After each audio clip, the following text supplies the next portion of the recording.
acreditamos que tem tido êxito nessa nova investida. Deus abençoe aqueles que estão acompanhando e que tudo possa dar certo mais e mais. Mas na nossa lição aqui, nós temos duas lições hoje, para esse próximo domingo, que é a nossa lição 13 e a 14. A lição 13, ela fala importante, como viver uma nova vida. É um assunto como se fosse uma sequência daquilo que nós estamos vendo nas lições anteriores. Né? Nós tivemos algumas lições de como ser salvo, porquê da salvação. E agora, depois, acreditamos assim, como que a pessoa é salvo, ele pode chegar a entender como é que vai viver essa nova vida. Quero tecer com os irmãos alguns comentários. Claro que não vou resumir todo o comentário, porque outros complementarão de uma maneira mais progressiva, né, mais profunda também. Mas quero dar a minha parcela de ajuda nessa área.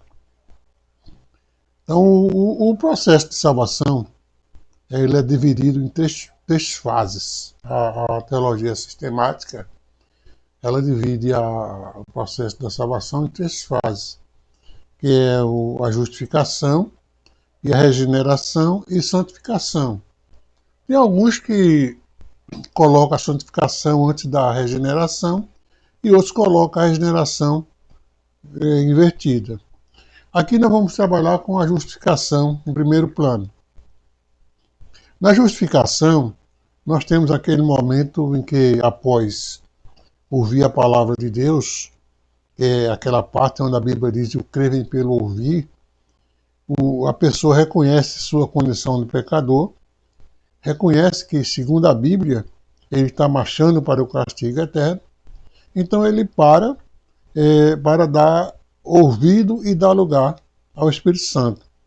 Nessa condição em que ele ouviu a palavra, deu atenção, existe um transformador, um fator transformador que é a palavra de Deus atuando na vida do pecador, totalmente envolvido pelo pecado, porque a Bíblia nos diz que o salário do pecado é a morte, e todos pecaram, por um homem entrou o pecado no mundo, o pecado a morte, e a morte passou a todos os homens. Então a condição do homem é pecado marchando para a perdição eterna. Mas aí vem aquela providência de Deus, onde ele diz que o crer vem pelo ouvir. É preciso que haja uma semente para que haja a fé.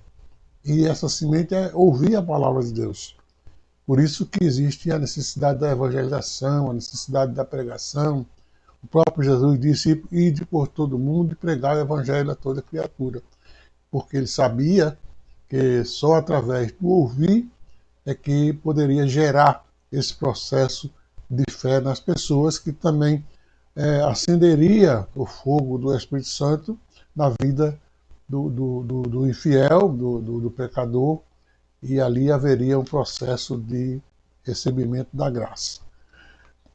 Mas, quando o elemento ele chega nessa condição dele ouvir a palavra e crer, ele sabendo ou entendendo que está marchando para a perdição eterna, existe então ali um processo da intervenção de Deus na vida daquela pessoa. Nós vamos trabalhar com a Bíblia, e a Bíblia nos diz lá em Romanos capítulo 3, versículo 21, ela diz assim, mas agora se manifestou sem a lei a justiça de Deus, tendo o testemunho da lei e dos profetas. Isso é, a justiça de Deus pela fé em Jesus Cristo para todos e sobre todos os que creem, porque não há diferença. Porque todos pecaram e destituídos estão da glória de Deus, sendo, pois, justificados gratuitamente pela graça, pela redenção que há em nosso Senhor Jesus Cristo. Então aqui está um quadro muito bem compreensível, onde a condição do pecador, mas agora ele é atingido pela graça através da justiça de Deus. Né? Então, a graça é justificado pela graça. Ele passa a ter agora esse benefício da parte de Deus, que é o processo da graça. Então, o grande poder da justificação é que a pessoa não é somente perdoada. Na justificação, existe uma parte muito importante que é necessário que nós a entendamos, porque ser justificados pela fé, temos paz com Deus. Justificado não é somente você ser perdoado, não, e ser pago os seus pecados. Quando você é justificado, é como se Deus perdoasse os seus pecados e viesse agora na mente de Deus o sacrifício que Jesus fez por você, e aquela troca onde o pecado exigia a morte foi dada através do sangue, do corpo, da vida de nosso Senhor e Salvador Jesus Cristo. Então houve uma troca, Jesus morreu para que você tivesse direito à vida. Mas essa justificação que você recebe não é somente o seu pecado ser perdoado. Os pecados, eles são totalmente esquecidos. Jamais Deus vai ficar lembrando, olha, fulano, você tal tempo pecou, hoje você é crente, mas antes você pecou assim, você vivia debaixo do pecado, então você... Não, para Deus não existe isso. Se você aceitou a Jesus como Salvador, se você realmente foi perdoado dos seus pecados, então você foi justificado. Justificar é como se você saísse de um juízo, de um júri, não somente perdoado, mas com a folha limpa. Não existe passado para você. Você está com a folha limpa diante de Deus. Por isso que a Bíblia diz que as nossas culpas foram pregadas lá na cruz do Calvário. Então, é muito importante que nós, como crentes, tenhamos essa convicção de que não existe só um perdão, mas também uma justificação, onde não existe a lembrança do pecado. Né? Nós temos no 2 Coríntios, quero ler aqui para nós, 2 Coríntios, 2 Coríntios 5, 5 e 21, que nos diz: aquele que não conheceu o pecado, fez pecado por nós, para que nele fôssemos feitos justiça de Deus. Então essa é a condição daquela troca, né? Jesus não conheceu o pecado, mas ele se fez pecado por nós, para que nós pudéssemos ter direito a essa justificação diante de Deus. Então, meus queridos, esse é um preâmbulo da nossa lição, como viver minha vida. Nós estamos então entrando nessa parte, fazendo uma introdução de como era a sua vida e como agora você passou dessa parte da vida. A salvação que você recebeu, ela se divide então em 3 partes. Essa parte que nós estamos falando é a parte da justificação, onde você recebeu, se você é crente, já foi justificado com Deus através do nosso Senhor e Salvador Jesus Cristo. No segundo momento, que agora passou, você já aceitou Jesus, você já é salvo, já está justificado por Deus. Então, vem o segundo momento agora, que é aquele momento da regeneração. Então, o que é regeneração? Regeneração é recuperação. Se você tiver um objeto estragado, um carro quebrado, uma panela rachada, e você manda consertar e ela volta limpinha, que você nem conhece mais o carro, nem a panela e tal. Aquilo chama-se regenerar. Você regenerar não quer dizer que você pegou uma coisa do zero, você pegou alguma coisa existente e transformou. Então você transformou uma coisa que existia numa coisa nova. Certo? Então, então, nesse processo de regeneração, que é após você ser justificado, você entra nesse processo de regeneração. Como era a sua vida antiga? Cheia de pecado, bebida, farra, tal, bagunça, erros e mais erros, tal. E você aceitou Jesus. Agora você aceitou Jesus, e agora? O que é que eu vou fazer da minha vida? Então, Deus não abandona você. Deus entra num processo de regeneração. Deus vai pegar aquela sua vida estragada, aquela sua vida onde só havia besteira, pecado, mundanismo, etc., pensamentos ruins e coisas ruins na sua vida, e Deus vai fazer uma mudança, vai fazer com que você pense em coisas relacionadas com a vida que você aceitou. Que você está perguntando como viver a nova vida, nós estamos te mostrando que você está passando por esse processo espiritualmente, se foi justificado. Agora Deus colocou você, transformou você, fez de você uma nova criatura, deu uma família, que é a família espiritual de Deus, e nessa condição de família espiritual, você passa a ser uma nova criatura. Então, após essa breve colocação sobre a regeneração, nós temos agora o terceiro passo, que é a santificação. Como eu disse no início, a salvação, ela teologicamente se divide em três partes: regeneração, justificação e santificação. A santificação, ela é um processo que torna algo santo, santificar, quer dizer, tornar alguma coisa santa, alguma coisa ou algo ou alguém. Então, você tem que tornar alguém santo. Ser santo, o que é ser santo então? Se tornar ser santo. Ser santo é ser separado da impureza, da imundícia, das coisas mundanas, ser dotado de virtude, de pureza, conseguir um nível de santidade. Essa é a arena da luta do todo crente em ser santo. Então, agora, nessa parte, é mais difícil. Você passa a primeira parte da santificação, você passa a segunda parte da regeneração com o filho, agora vem essa parte da terceira parte da salvação, que é a resposta de que você fez, como viver minha nova vida. Ela vem aqui nessa parte da santificação. A santidade é diferente, porque enquanto você tem a regeneração e a justificação, que é um processo onde quase somente Deus, através do Espírito Santo, trabalha, na parte da justificação, da santificação, é diferente. É você que tem que trabalhar. Para ser justificado, não é Deus que vai pegar você e justificar. É você que tem que trabalhar. Entendeu? É como viver essa nova vida que nós temos em Efésios.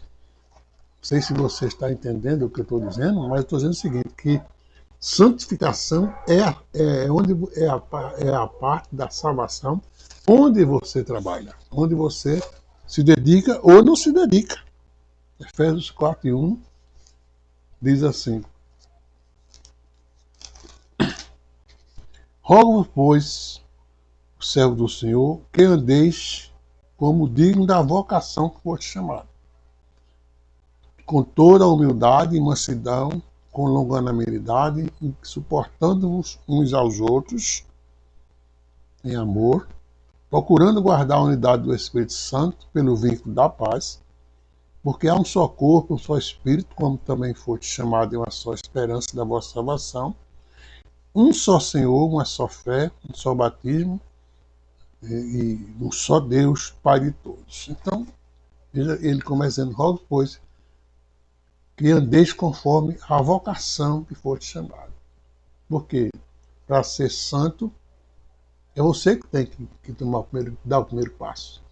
Deus, ele ajuda na sua santificação, mas a decisão é sua.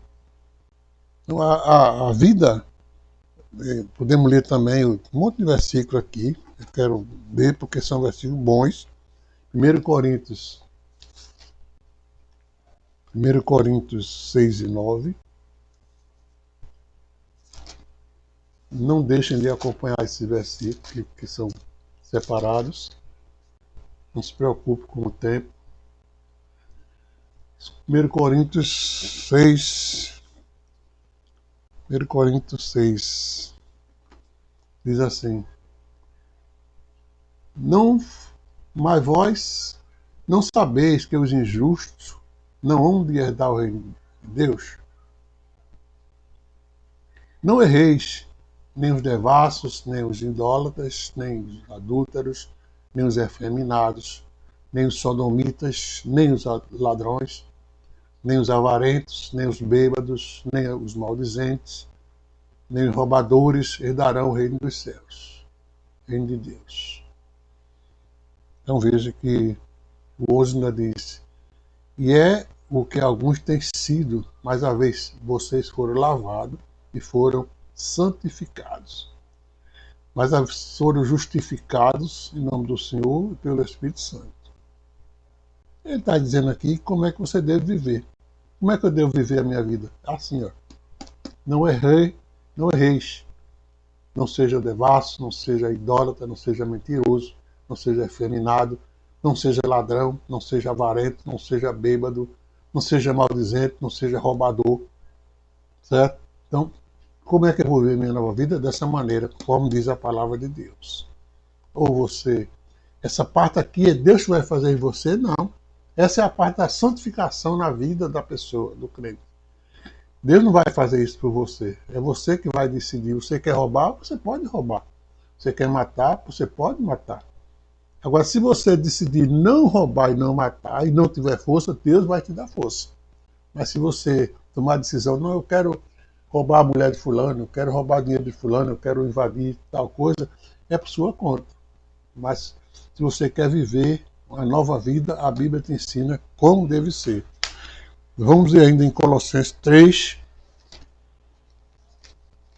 um pouquinho aqui, mais paciência, né? Não precisa de tanta paciência não, que nós não estamos falando besteiras, né? Colossenses 3:1 a 4 diz assim, portanto, se já ressuscitasse com Cristo, buscar as coisas que são de cima, onde Cristo está, assentado à destra de Deus. Pensai nas coisas que são de cima e não nas que são da terra, porque já estáis mortos e a vossa vida está escondida em Cristo Jesus, em Deus.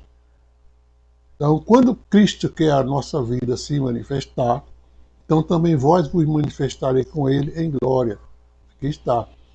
Outra fase paralela daquilo que falamos antes, como deve ser. Se você já ressuscitou, se você se considera salvo, mas está fraco ainda, quer saber como é que vai andar, você está em dúvida.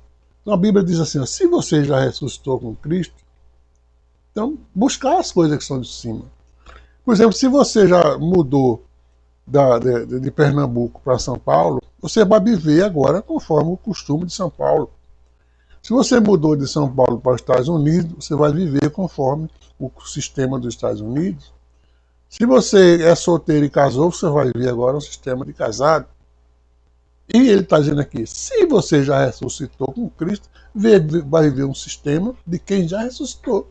Você não pode ressuscitar com Cristo e querer viver uma vida de malandragem, uma vida de brincadeira, uma vida de coisas erradas pelo mundo, que não é condizente nem com a palavra de Deus, nem com a sua maneira de viver, que deveria ser. A vida cotidiana para o crente tem uma outra visão. Nós continuamos no mundo, você não saiu do mundo.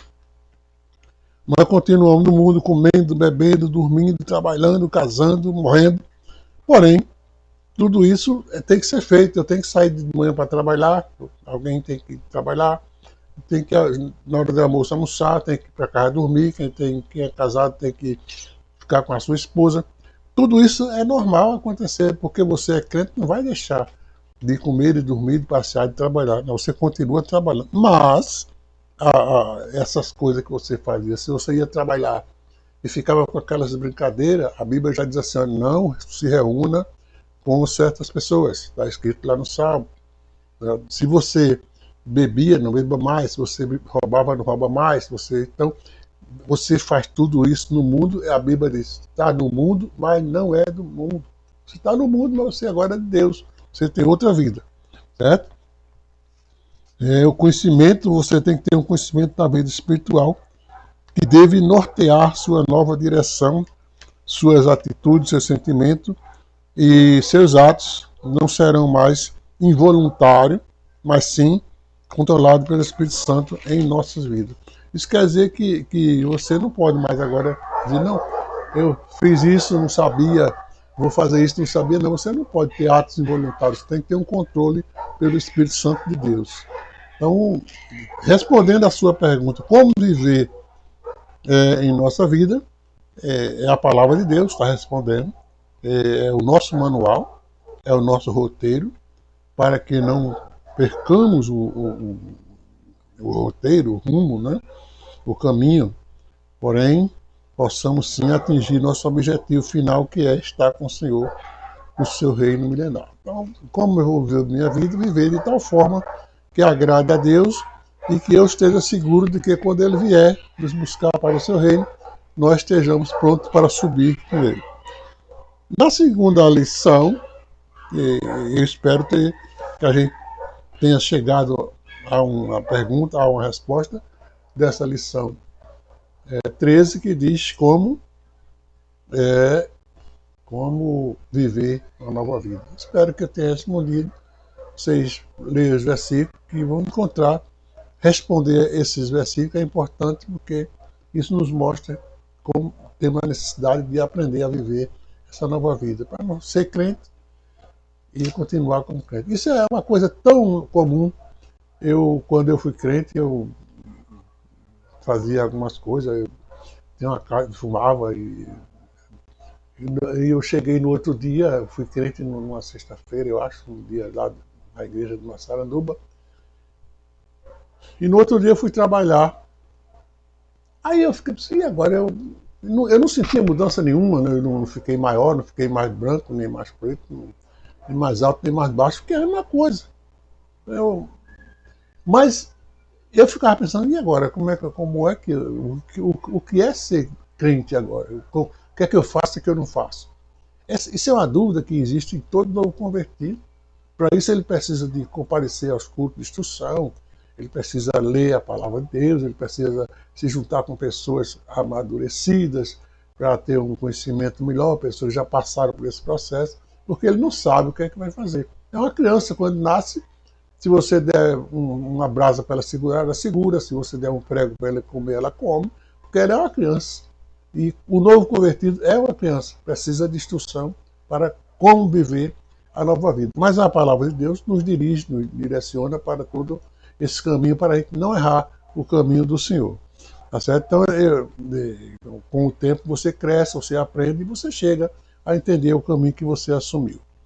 Na lição 13, na 14, nós temos algumas coisas importantes, que como usar os seus T, não sei porque T é tempo, talento, tempo e tesouro, são elementos. O que são esses 3T transformando em coisa? Eu diria que são elementos ou são ferramentas que são nas mãos do profissional. Porque veja só, todo profissional ele precisa de ferramenta.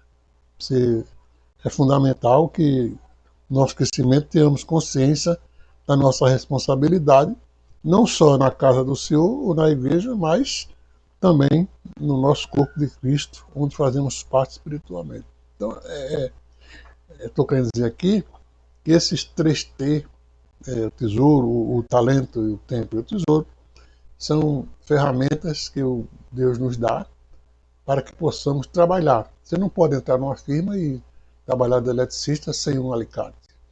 Você não pode ser fita isolante. Você não pode ser um pedreiro sem uma colher, sem um cimento. Você não pode ser um motorista sem um carro para dirigir. Não pode ser um escritório sem ter uma máquina de escrever, um negócio assim.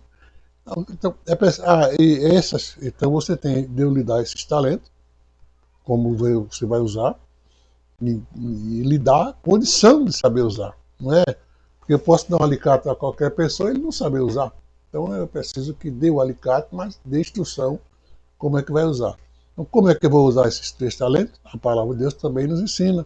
Talento e as demais ferramentas que o Senhor nos proporciona para a nossa caminhada é saber pregar, cantar, orar, aconselhar, ajudar, de várias maneiras. São qualidades que Deus nos dá.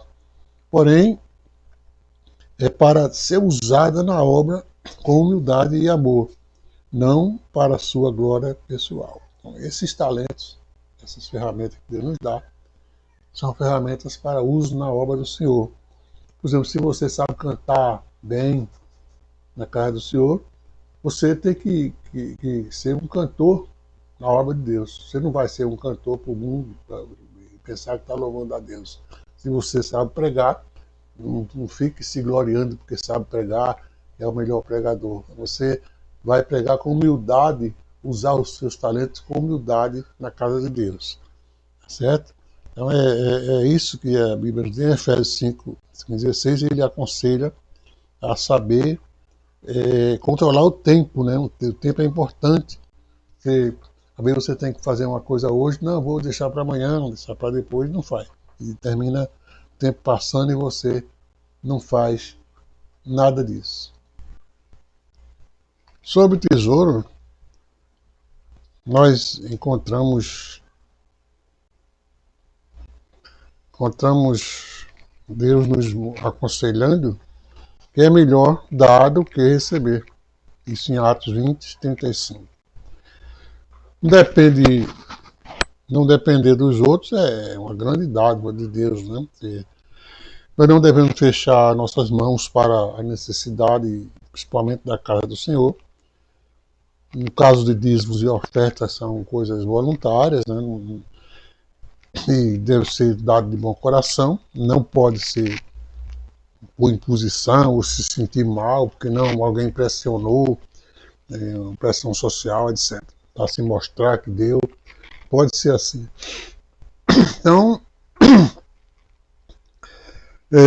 Então, quando alguém perguntar o que é que fazer com os talentos, eu acho que a resposta está na palavra de Deus.